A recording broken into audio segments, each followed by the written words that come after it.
ഒരുപാട് കാലം കലാപങ്ങളുടെ കണക്ക് ഞാൻ അത് ഓർമ്മപ്പെടുത്തുന്നില്ല. അത് പറഞ്ഞവരാ നമ്മള്. തലശ്ശേരി കലാപം ഉൾപ്പെടെ ബോധ്യമുള്ളവരാ നമ്മള്.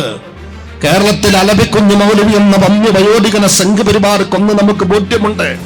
അങ്ങനെ രൂപം കൊണ്ട കാലം മുതൽ വംശഹത്യക്ക് ഊന്നൽ കൊടുത്തുകൊണ്ട് പ്രവർത്തിച്ച് ദശലക്ഷക്കണക്കിന് മനുഷ്യ മക്കളെ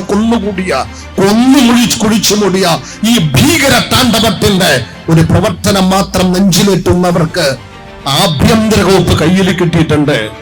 NIA അവരുടെ കയ്യിലുണ്ട്, പാർലമെന്റ് അവരുടെ കയ്യിലുണ്ട്, രഹസ്യാന്വേഷണ വിഭാഗങ്ങൾ അവരുടെ കയ്യിലുണ്ട്. രാജ്യത്തിന്റെ പണക്കാരെ ഭയപ്പെടുത്തി കൊള്ളയടിച്ച ശതകോടികൾ അവരുടെ കയ്യിലുണ്ട്. നോട്ട് നിരോധനത്തിലൂടെ സമാന്തരമായി പ്രിന്റ് ചെയ്ത കോടിക്കണക്കിന് രൂപ അവരുടെ കൈവശമുണ്ട്.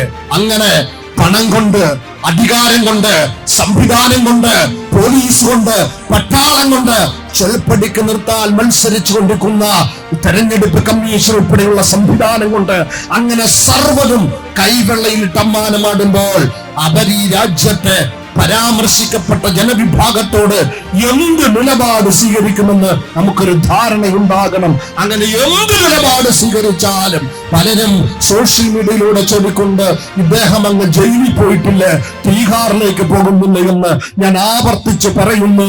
ഇന്ത്യൻ ജയിലുകളുടെ ചരിത്രം എന്ന് പറയുന്നത് ഇവിടത്തെ ആർക്കെങ്കിലും പ്രസവിച്ചു കിടന്ന ഒരു പാരമ്പര്യമുള്ള ജയിലല്ല, മറിച്ച് 4.5 നൂറ്റാണ്ട് കാലമായി സ്വാതന്ത്ര്യ സമര പോരാട്ട രംഗത്ത് നിർഭയത്വത്തോടെ ചുവടുവെച്ചതിന്റെ പേരിൽ, ഇടപെട്ടതിന്റെ പേരിൽ വിധിക്കപ്പെട്ട തടവറയാണ്.